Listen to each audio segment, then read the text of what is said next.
Hello everyone, আজকে আমি আপনাদের দেখাবো আরএসআই কিভাবে প্রফেশনাল ট্রেডারদের মতো ব্যবহার করতে হয়। এর জন্য আপনাদের ট্রেডিং ভিউ ওয়েবসাইটে যেতে হবে, তারপর ইন্ডিকেটর অপশনে যেতে হবে।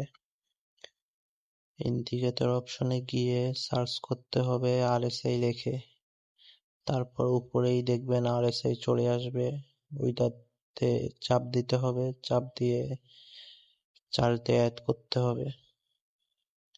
এখন দেখেন চার্টের মধ্যে অ্যাড হয়ে গেছে আরএসআই। এখন আমাদের আরএসআই কে চেঞ্জ করতে হবে। এইটা নর্মাল আরএসআই, আপনার সেটিং এ যেতে হবে আরএসআই ইন্ডিকেটরের।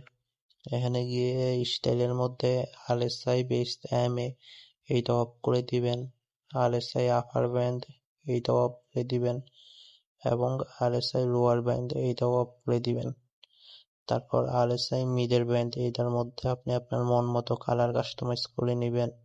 অপাসিটি 100% করে দিবেন, আর কালার আপনি আপনার মন মতো করতে পারেন। আমি আমার মন মতো করে নিলাম। এখন আপনি যদি দেখবেন আরএসআইটা চেঞ্জ হয়ে গেছে। এখন আপনার মেইন স্ট্র্যাটেজি হচ্ছে যে আরএসআই যখন 50 লেভেলকে ক্রস করবে উপরের দিকে, তখন আপনার এন্ট্রি নিতে হবে, তখন মার্কেট বুলিশ হয়ে যাবে।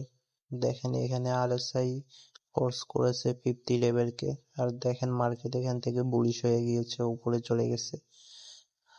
আবার অনেক সময় দেখবেন আরএসআই 50 লেভেলকে নিচের দিকে ক্রস করছে, তখন দেখবেন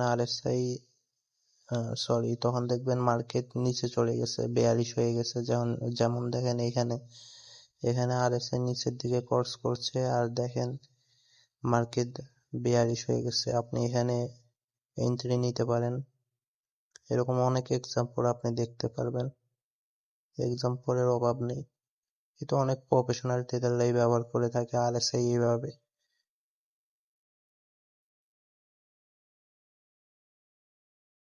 তারপর এখানে দেখেন এখানে আরএসআই ক্রস করছে 50 লেভেলকে উপরের দিকে। এখন দেখেন মার্কেট এখান থেকে উপরে গেছে।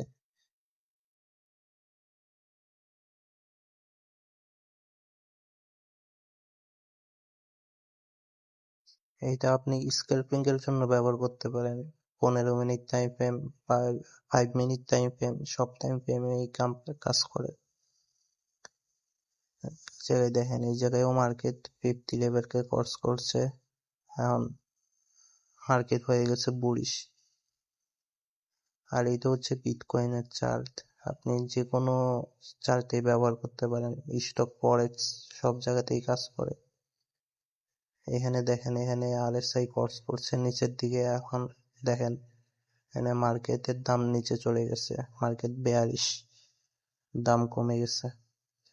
এরকম অনেক এক্সাম্পল আছে, এক্সাম্পলের অভাব নেই, আপনি শেয়ার করলেই দেখবেন। আপনাদের যদি কোনো সমস্যা হয়ে থাকে আপনারা কমেন্টে জানাবেন, আমি সব কমেন্টের আনসার দেওয়ার চেষ্টা করব। Thank you.